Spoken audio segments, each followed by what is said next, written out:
Good afternoon, welcome back to Fujitsu Forum TV.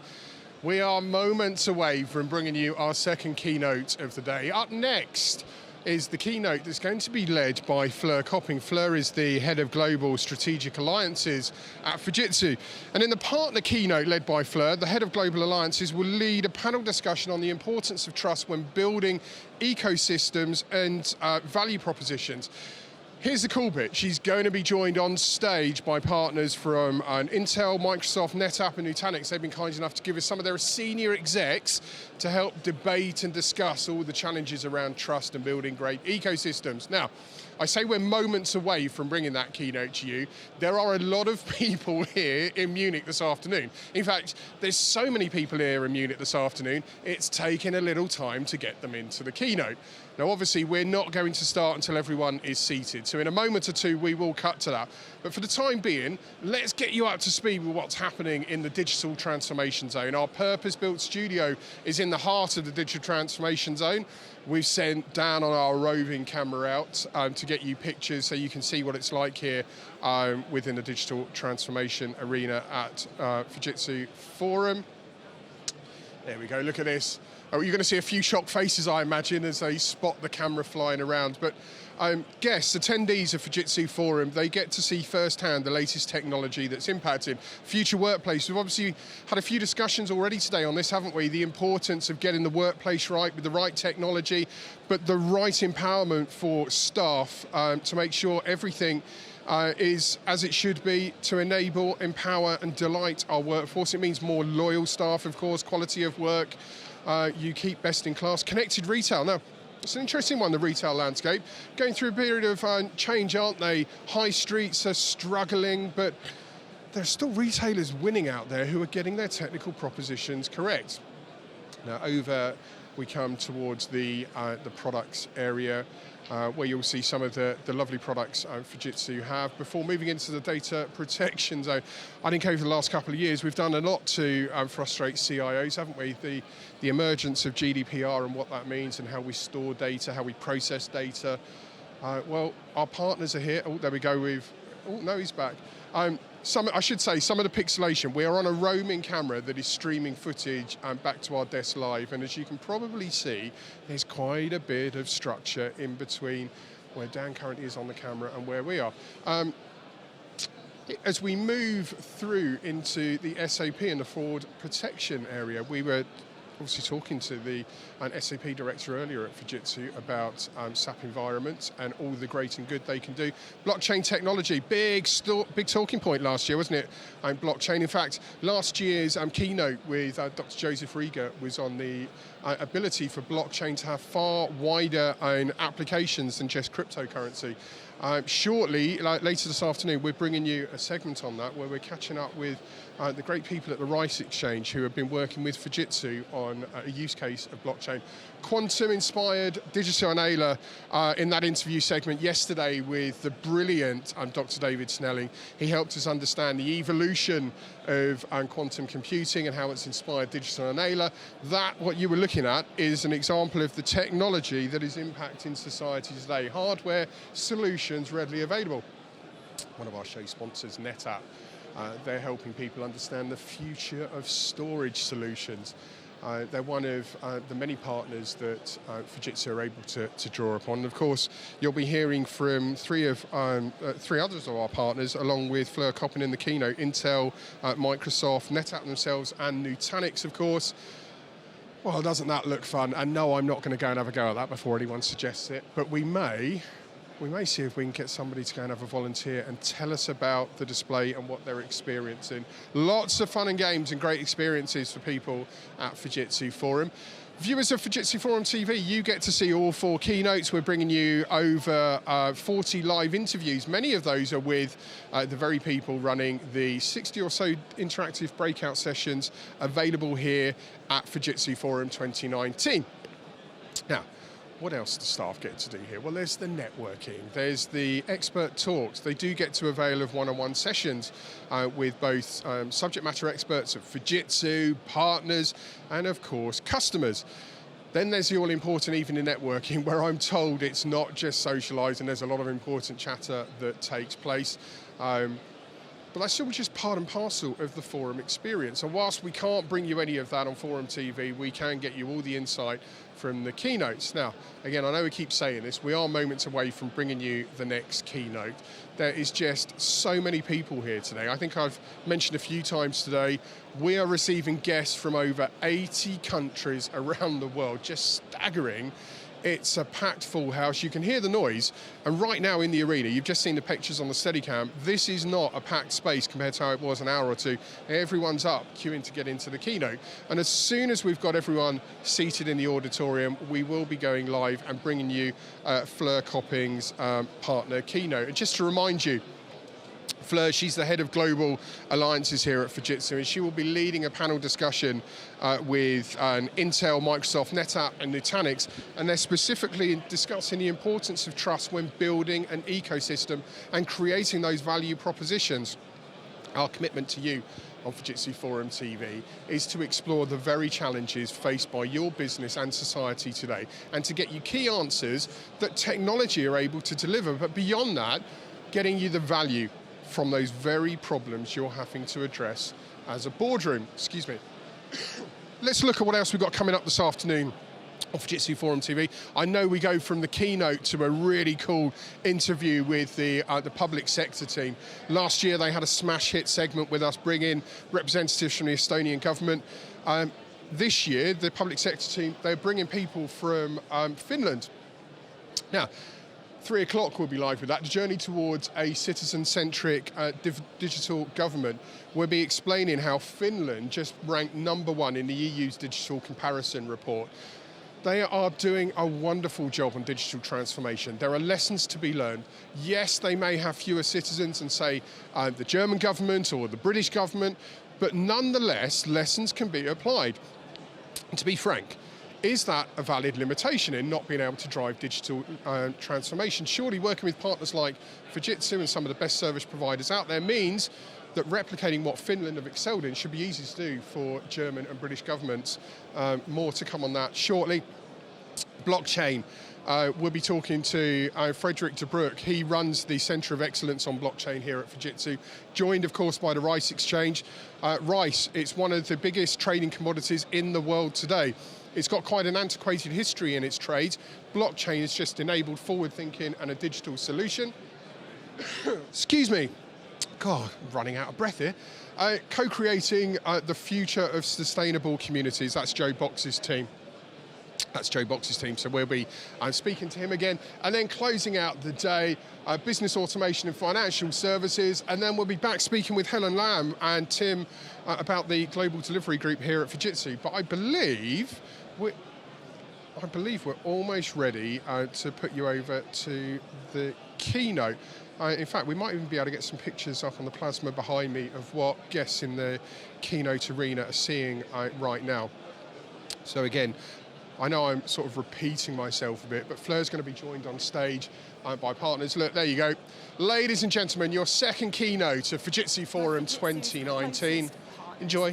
They will discuss the importance of trust when it comes to building relationships. But we wanted to make this session a little bit interactive as well. So we have a colleague of ours who's been out on the floor asking our visitors here at the forum some questions.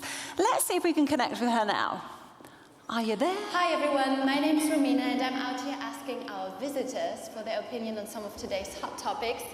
I bet you're curious about their responses. I am. But Luis, everyone's excited for the keynote to start. So back to you. Thank you very much, Romina. We'll be back with you a little bit later on to find out what the visitors out on the floor are having to say about some of the questions we're posing here on this very stage.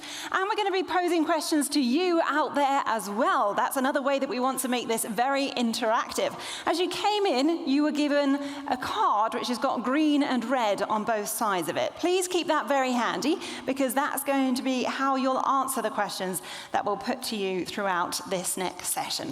First of all, though, I'd like to ask our panel to come out on stage. So please join me in welcoming Will from Microsoft, Alex from NetApp, Jennifer from Intel, and Sammy from Nutanix. Leading the discussion is Fleur from Fujitsu.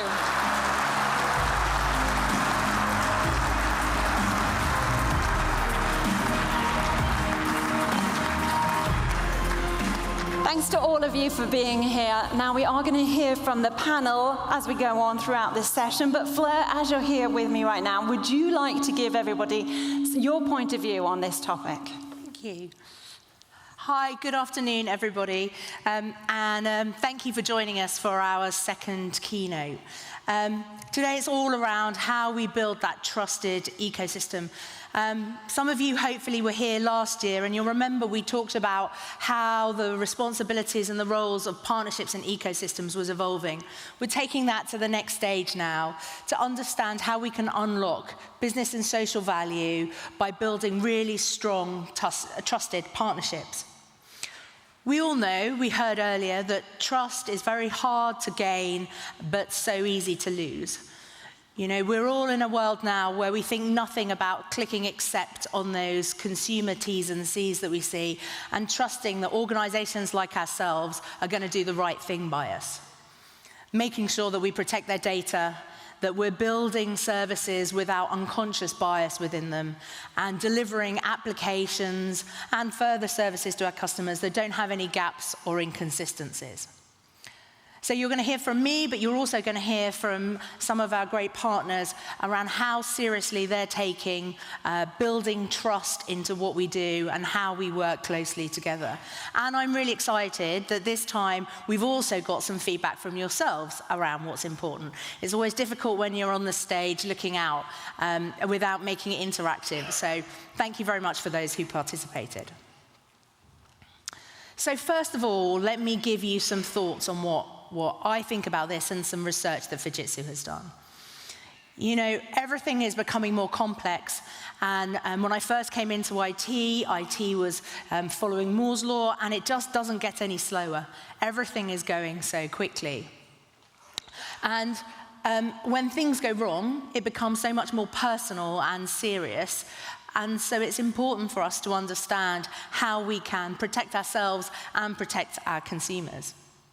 Our research identified that nearly 70% of people are worried about what they read online. They're not sure whether to trust it or not. And they're also concerned about whether organizations will misuse their data.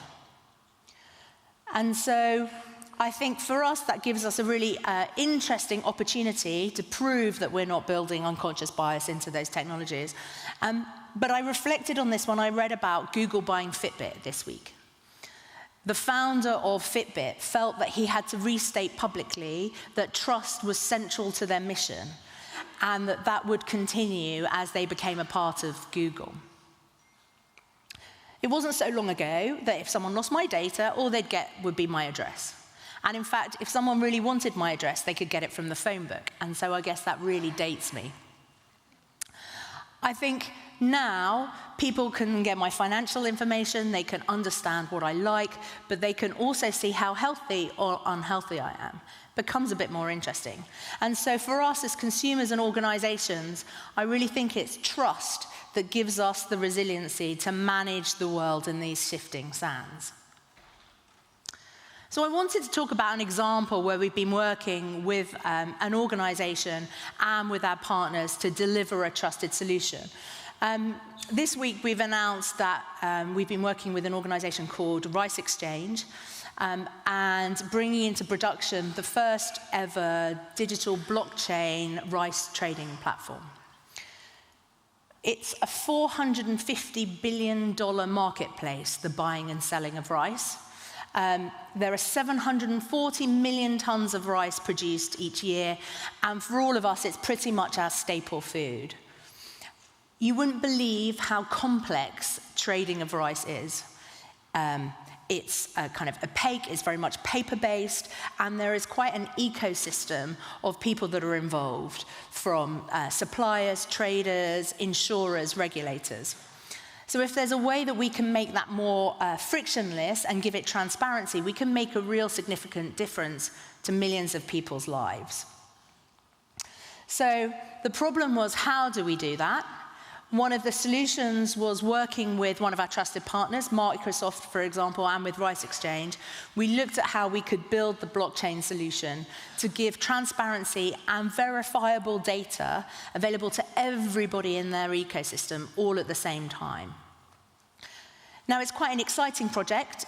Stephen, the CEO from Rice Exchange, is here and is doing a breakout session this afternoon along with Frederick, who heads up our Blockchain Innovation Center. So I encourage you to go and hear about it.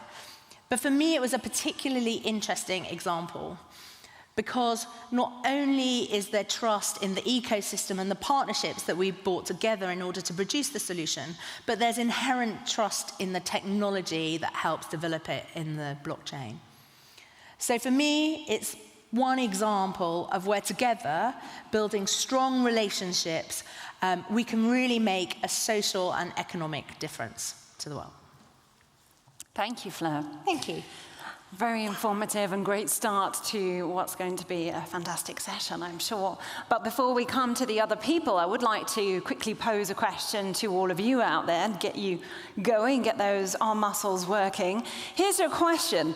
If you had to choose, would you prefer to have a single partner that does everything or a network of partners working in an ecosystem? You can see it up on the screen. Raise the green card if it's single partner that does everything, and the red one if you prefer ecosystem of partners.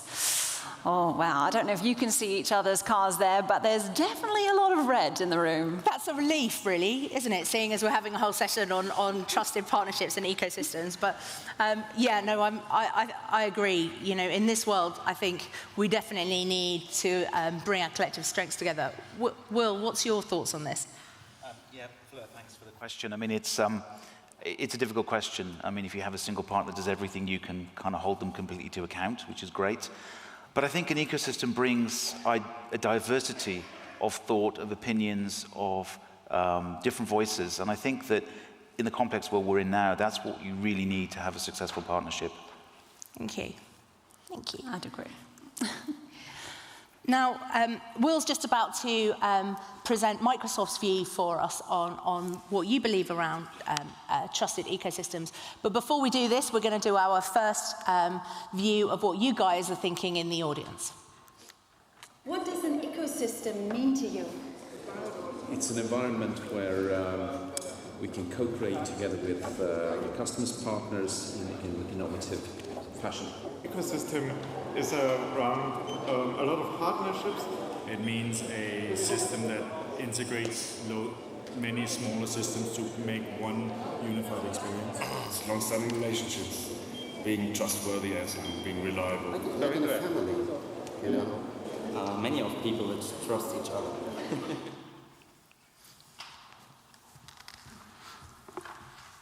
Okay. So today, I'd like to talk about trust. I think Fleur made a great introduction to the topic already.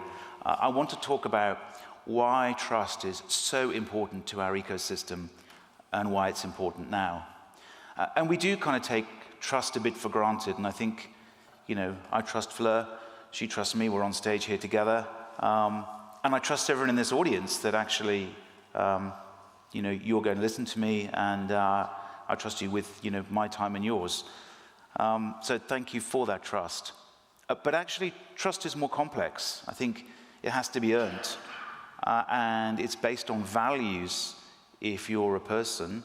And it's based on business strategy. It's based on ethics. And it's based on culture if you're a company. So these are important considerations.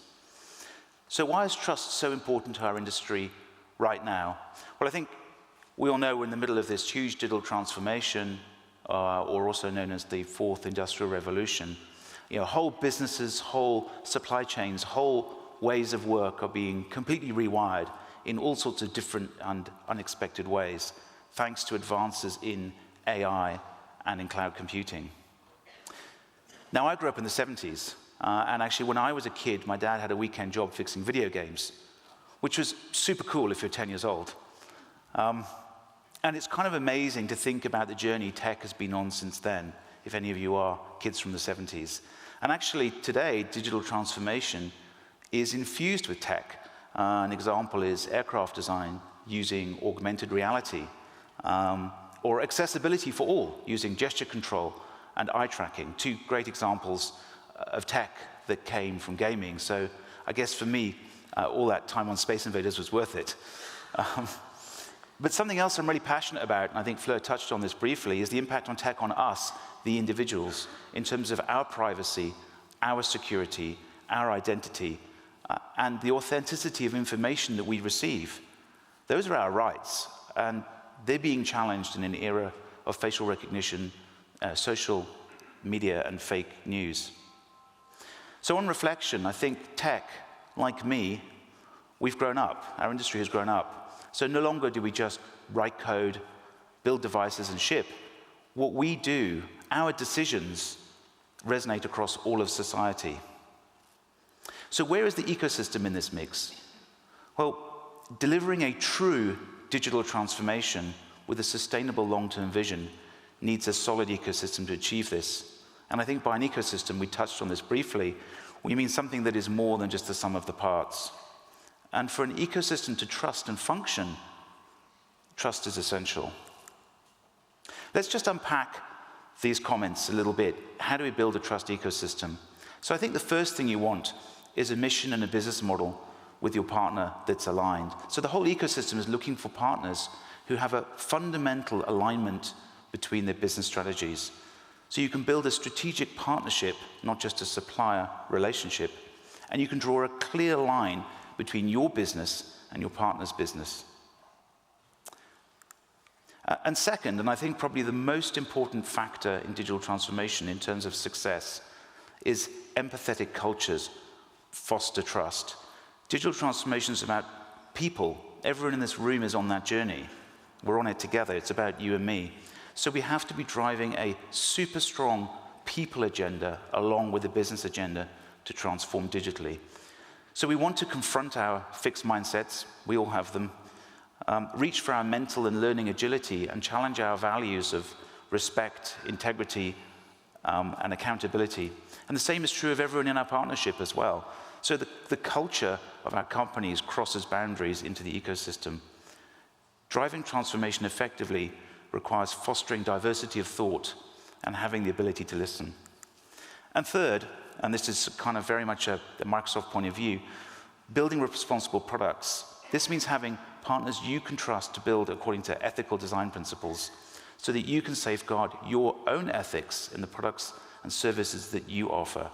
So treating privacy as a fundamental human right, for example, having an end-to-end cybersecurity approach to the ecosystem, and having responsible AI, asking the tough questions, not just what computers can do, but what they should do. So to sum up, oops, I'm gone, there we go. Are we back? Yeah, it's okay. There we go. To sum up, thank you for trusting me with your time today. I hope when you think about the ecosystem and our role in delivering on the promise of digital transformation, and when you think about the impact of tech on society, on us as individuals, as colleagues and customers, you remember that it's based on trust. Thank you.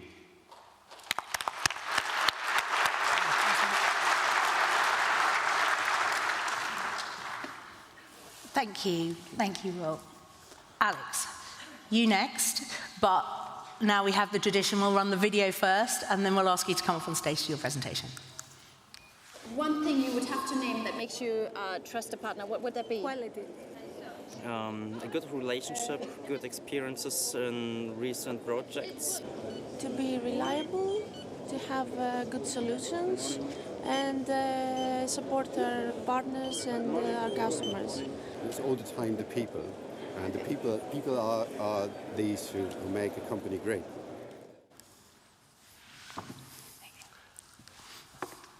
Thank you very much. So I'm Alex Wallner, running the NetApp EMEA organization, and I want to talk quickly about the topic of trust in combination with digital transformation. I'm, of course, also digitally transforming myself. So I have to tell you a story that happened this morning. I had a video call with my teenage daughter, and the first thing she said, I would never trust a man in a pink tie. So I said, but I want to wear that tie because it always reminds me of Fujitsu. And she said, which was even more mean, she said, then at least close your jacket, which is not so easy these days. So, yeah. if I come across a bit grumpy today because of that, that's the reason. Yeah, indeed, the tie reminds me of Fujitsu, and when we talk about trust, I want to thank Fujitsu for inviting us, and it is a 21-year-old partnership, which is rare in these days, where we talk about new partnerships, new ecosystems. I'm super proud about that. We have thousands, I think over 10,000 of customers jointly together, building innovation and solutions, and also following through the partnership through each other's digital transformation that Fujitsu went through and we went through as a company. And NetApp transformed massively over the last couple of years. We went from being a storage company to become a data management company that end-to-end manages the customer's data process, from collecting the data, transporting the data, storing, helping to analyze and archive the data. So really end-to-end managing. And with all these discussions around data, the question around trust comes with it, because what is happening to the data and who deals with what and everything. So when I talk to customers, usually trust has 4 dimensions. The first one is always the question in our direction: how do you engineer your software? What is the quality process behind it? Where do you store our customer data? And we learn to be super transparent around that and are able to describe that very easily. But I think for a trustful partnership, these very basic questions must be answered. As well as the second one, which is, when I trust a partner, does this partner really have the power to innovate and to anticipate what is going on in the next 3 to 5 years in your requirements, in your challenges that you will be facing as our potential, or hopefully as our customer, and how can we face it together and go against it? So for us, it is very, very important that we are transparent on the innovation power and that we show that we are still, by the heart, a technology company that invests over $1 billion every year in research and development. When we talk about trust, we also talk about, of course, the power of building ecosystems, and you gave a very clear response that you value ecosystems and partnerships. NetApp luckily has partnering in our DNA, and we have, for example, Fujitsu for 21 years, but we have built new partnerships in the speed of light over the last couple of months and years that are very, very meaningful. And one is for sure also the Microsoft Azure partnership that we have that might be very meaningful to a lot of people here in the room. So really not declaring war with everyone out there, but really accepting the landscape of competition and partnering and building ecosystems that you can benefit from is a trust component that is very, very important.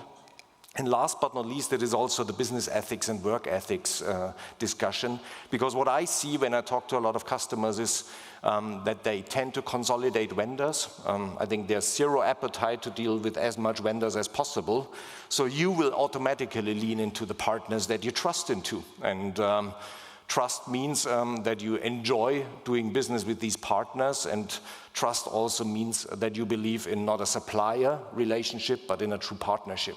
And a true partnership means that we understand your challenges, which usually are that you are transforming as our customer into a technology company more and more. So whatever your core business always was, you transform into a technology company. And what we also have to accept is that 99.9% of the companies here in the room are not Uber, so are not born in the cloud.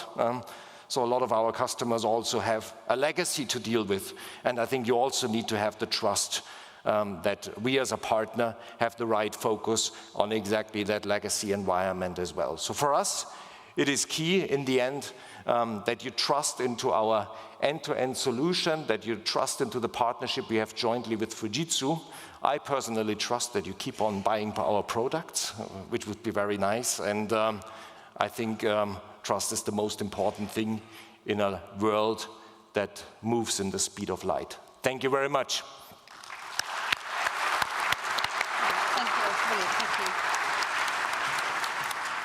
Thank you very much to Alex. I'm going to pause the panel there and get you guys involved once again if you've got your cards handy. We have another question for you. You can see it on the screen there. Would you rather have a partner that challenges you or one that does everything you ask? Challenges or does everything you ask? Please raise your cards. You can see some hesitation going on there. But we do seem to have a majority. People like to be challenged in this day and age, it seems. What do you think, Fleur? I'm pleased to see that up there. It's a difficult question because sometimes being challenged is quite hard, but I think part of our responsibility is making sure that you can get the best information and the best insight of how to innovate within your business. Jennifer, is there anything you'd like to add to that? Yeah, I just think the reason we engage with partners is because they're bringing a unique competency and capability to the table. And if you aren't being challenged by them, then you're not going to get to the best solution. It's that diversity of thought and input that was mentioned earlier. It helps you grow, doesn't it? Individually and in a business too. Yeah. I'm glad everyone's getting the card thing.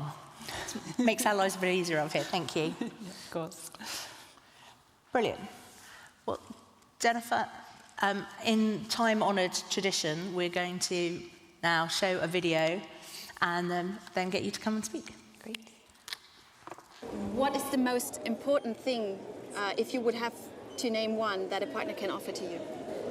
The partner can offer to me loyalty. It is all about transparency. Trust. I think it's trust. To make my business run. Loyalty and to be honest. I think innovation.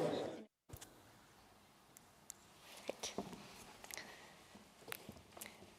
Thank you for your time this afternoon. I'm really happy to be here. If we could advance one, please. Thank you. We have a long history of collaboration with Fujitsu and bringing solutions to customers like you. Now, Intel is known for our microprocessors, but it would be very hard to deliver those microprocessors to the users in this audience, the customers, without our 50-year history of building ecosystems. It takes a full suite of partners on this stage to unlock the power inside every transistor that we're delivering inside that microprocessor. And together, we're able to apply our technology, our business acumen from across this ecosystem to solve some of society's most complicated challenges. Just to share a few examples, one, looking at weather prediction more efficiently and reliably, we're partnering with NASA. In addition, for that partnership, we're helping to fuel their research for future space exploration. We're partnering with CERN here in EMEA and helping to provide that compute capacity so that they're able to understand the world's smallest particles. And other partners include Siemens Healthineers, where we've partnered with them to deliver faster MRI imaging to deliver a better patient outcome and get to the results even faster, moving from an hour down to a few seconds. Together with our partners, we are entrusted to solve these problems, looking after the planet, helping to look after the lives of the astronauts and the patients, as well as unlock those keys to the universe that are going to help us forge forward over the next several decades. But there's one piece out of all of those solutions that we deliver where we're co-engineering with the customer, with our partners, that can't be engineered. And that is trust. Trust cannot be created. It has to be earned. And it is earned in every conversation, in every interaction, in every action that you take or don't take. It can be earned and lost, as was mentioned by the other participants.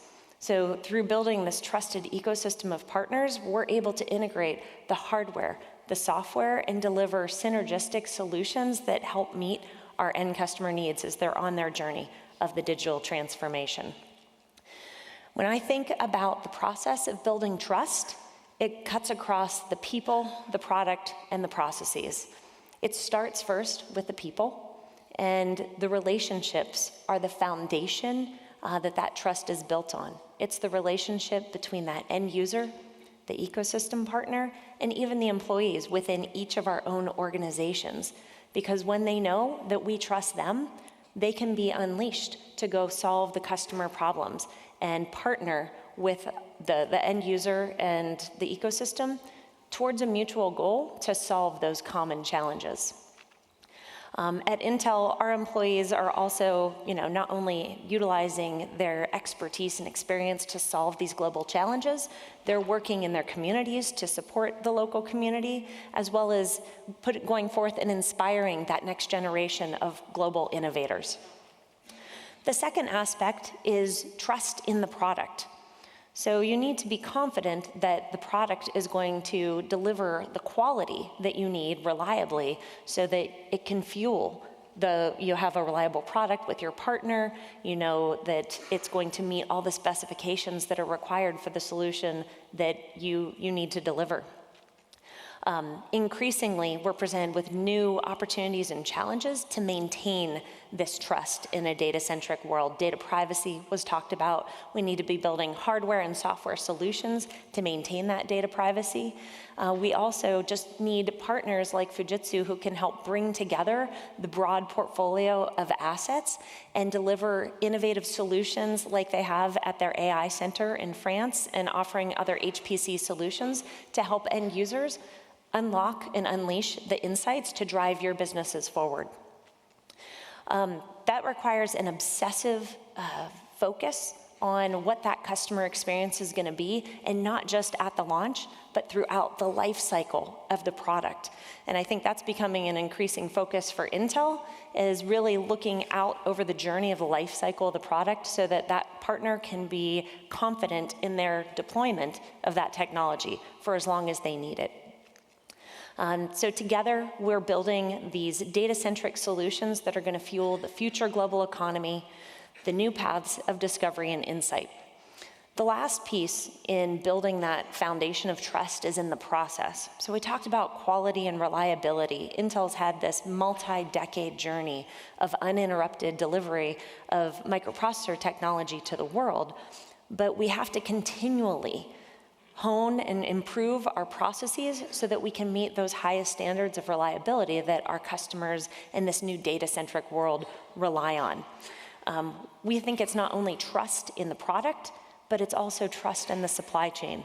And we work very hard to ensure that the components are sourced humanely, responsibly, and transparently, even being honored with an inaugural award called the Compass Award from the Responsible Business Alliance, for our work in ensuring that we're eliminating forced and bonded labor in our technology industry.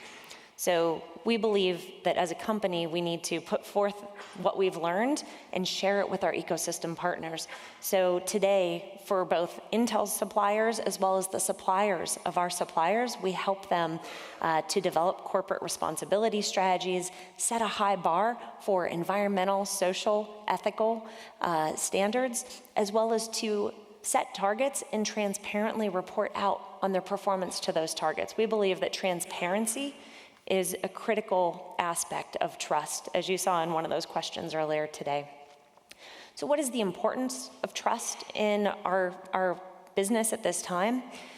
The pace of technology is ever evolving at a more and more rapid pace, and it's going to require us to build more trust in the technology.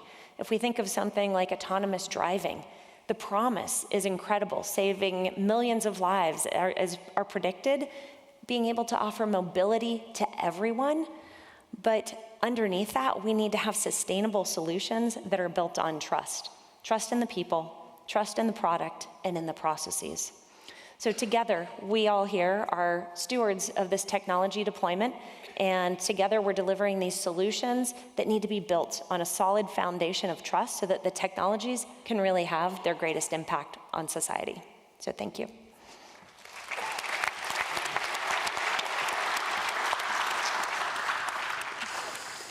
Thank you, Jennifer.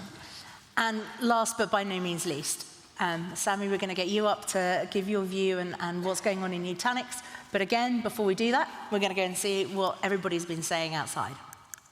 And what do you think can an ecosystem offer to you that an individual partner, one partner cannot? It's a one-point stop. Well, yeah, of course you can offer full band solutions, not just individual solutions, but a full band solution for the customer as opposed to a technology that they might want to use at some point.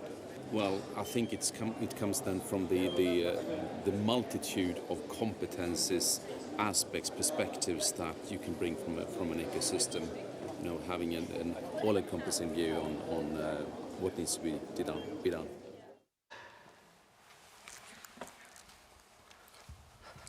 Good afternoon, everybody. I'm Sammy Zoghlami, and I lead Nutanix in EMEA. So you heard a lot about trust today, and I don't know about you, but this is very reassuring to me to hear this is top of mind on technology companies because of things we hear in the press regularly. Putting trust at the heart of the thinking and the DNA of our companies is very important. I would like to thank our good friends from Fujitsu for giving us the opportunity to be at the keynote panel today. And I would like to share a little bit with you around what we mean to deliver trust to our customers. If we take the day-to-day life, there's a lot of ways to demonstrate trust to each other. And if you think about life in the office, for example, being your colleagues, being your partners, especially when you start in a new company, you're going to look for trust, who you can trust within the ecosystem around you. And usually after some time, you're going to start seeing people who are with positive intent towards you. They want to do good for you, to help you become more efficient, more successful. It's not necessarily about themselves, but they genuinely want to make things better for you. And that's how you build trust at work, in the office, with partners, in our environment. Now, if you think about friends, this takes it a little bit further, because of course there is a notion of positive intent, but also you're going to test your friendships over time through ups and downs. And at the end of it, your best friends, you would define them as the ones that are truthful, reliable, the one that can be counted on. Okay, that's the biggest characteristic of your best friends. Now, the ultimate level of trust for most people is family, because that's a given for most people that the inner circle of family is a safety area where you can share your doubts, your problems, your situations, and you can trust your family members will work in the best way to make you feel better or improve or being more successful. And those levels you can find also in the business world. And this is what we are looking when we create partnership. And we have great examples of long-lasting partnerships here today, which are built on those notions. And I think in today's world, it's very important to create that ecosystem of trusted vendors around you that can help you deliver the future of your digital agenda. In business, we had, of course, many stories that we heard today about companies breaching the trust element. But the good news, well, on one side, we are in Europe. We can see regulations coming in to protect consumers and companies. But I think the best news is customers and partners have a voice. We are in the digital era, and companies cannot really hide anymore from being untrustworthy. They have to do good for companies. They have to have a genuine agenda to deliver better results. They cannot be unreliable. They cannot be not counted on. Otherwise, very quickly on the social medias, you would hear about it. And the brand reputation of companies goes down very quickly. That's how you see small companies getting bigger very quickly in today's world, because when companies are doing good, the word spread out very quickly. But also you see giants going down very quickly, because if they are not genuine in their intent, everyone knows very quickly. And I feel very good working at Nutanix, obviously. We enjoyed a fantastic growth. We were born 10 years ago, and in those 10 years, we went from 0 to almost 15,000 customers. It's a one way to think that we have a positive intent, because more and more customers are betting on us. What we deliver for companies from day one is simplification of infrastructure, streamlining the operations, bringing automation into the data center, and progressively it's developed into building clouds and building hybrid cloud platforms for our customers that are a bit more advanced on those topics. Now, our positive intent is clearly measurable for us. It's something we measure every day at Nutanix. The exec team is measuring this on a daily basis. We have dashboards on that. Is our NPS score, Net Promoter Score. That's a way to understand what our existing customers are saying about us. Would they recommend Nutanix or not? It's a rating that goes between -100 and +100. It's industry standard. We can compare any vendor on that rating. And our score is 90, which is very, very, very high. And it's been above 90 for the last 5 years. And the more we grow, the better we get. Obviously, there's a maximum we can achieve. But that means one thing. You can trust us to put customer success and partner success at the heart of everything we do. That's a proof point. Or the proof point, maybe to show that we can be counted on, we can deliver on your budget.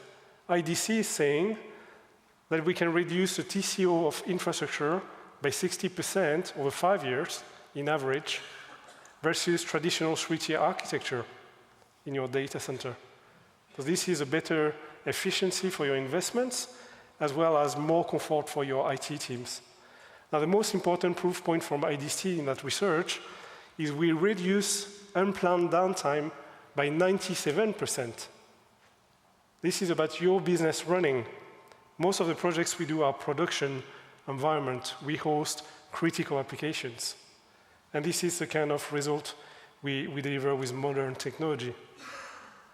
Now, the hidden agenda, in the technology world, of course, you have to do your due diligence to select the best vendor that you trust.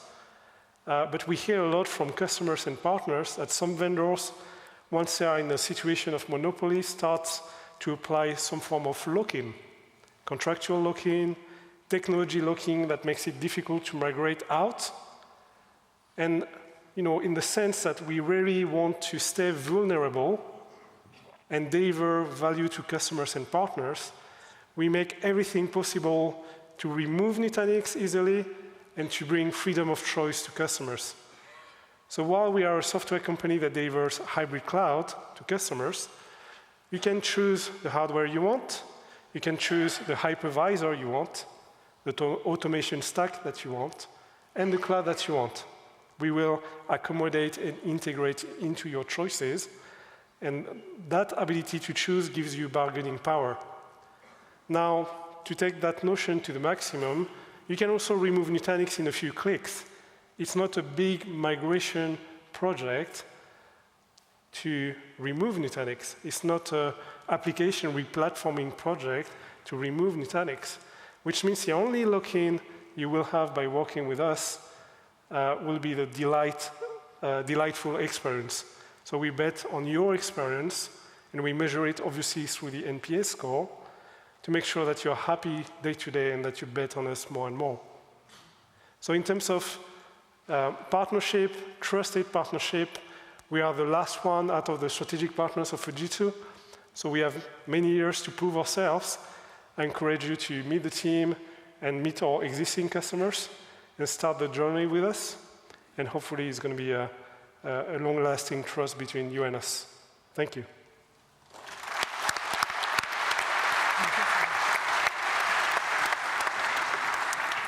Thank you very much to Sammy.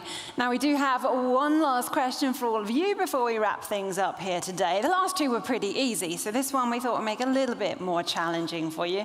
What is more important, a partner to deliver or a partner to be transparent? You can see there, delivers green and red is be transparent. A little bit more of a spread there. What do we have on the panel? Sammy, oh, you got green. Transparent. One like green, flipping. 3 red. I'm like... We're pretty spread, but I think red is definitely still dominating there. What do you think, Fleur? I think we finished on again, a deliberately tricky question, I guess, because at the end of the day, we have to do both. We have to deliver and make sure we do a good job for our customers, and we have to deliver as partners, and we need to be transparent so that you understand what's going on. So I guess that's my view. Alex, Sammy, what do you think on this one? I know it's a tricky one to throw back at you.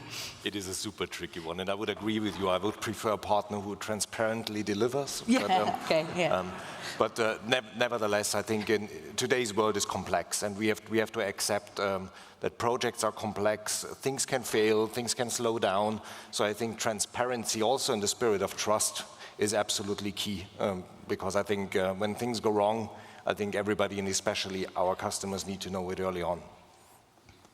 And Sammy? Yeah, I agree as well. This is a tricky question. I would put delivery first, because I usually think of partners, if they are transparent but have no solution for me to my problems, then it's not very useful for me. So I would put delivery as first, and hopefully delivery can be also delivery of transparency. That'd be fantastic if it happened. Brilliant, thank you. Thank you, Louise. Very difficult one for you all, but we have to end it all there because we've run out of time for today. Thank you to our panel and to Fleur. Please give them a big round of applause. Thank you, guys.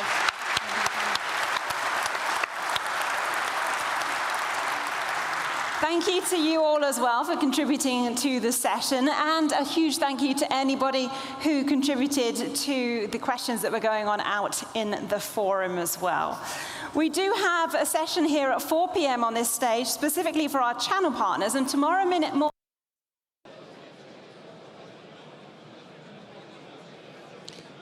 Fascinating, isn't it? We've been talking about the service provider story for the better part of Media Day. This morning there were several segments brilliantly put by everyone that you just heard from. Big thanks from Fujitsu to our wonderful partners, Microsoft, Nutanix, NetApp, and of course Intel. It's always great hearing from executives at those businesses. Hopefully that's given you food for thought around how you create ecosystems and deliver the value from it. And of course a reminder, if there's anything within that keynote that has really piqued your interest and you want to go back and see the brilliance of Fujitsu Forum TV, it's all out there on social. You can go back and watch it to your heart's content. We're going to continue to bring you live and exclusive coverage from Fujitsu Forum 2019, and we're going to continue to bring you key insight to challenges being felt by businesses and government. Next, we're going to turn our attention to citizens and the mission to driving a citizen-centric digital transformation program. Last year, the public sector team brought along representatives from the Estonian government to talk to us about the great job they've done. This year, they've brought along representatives of Finland who have just ranked #1 in a digital survey. We're going to be hearing about how they've managed to do it and what lessons the rest of Europe and beyond can take. Join us for that one. What time are we at? It's 2:54. 6 minutes, not much time at all, just enough time to grab a cuppa. We'll see you at 3 o'clock.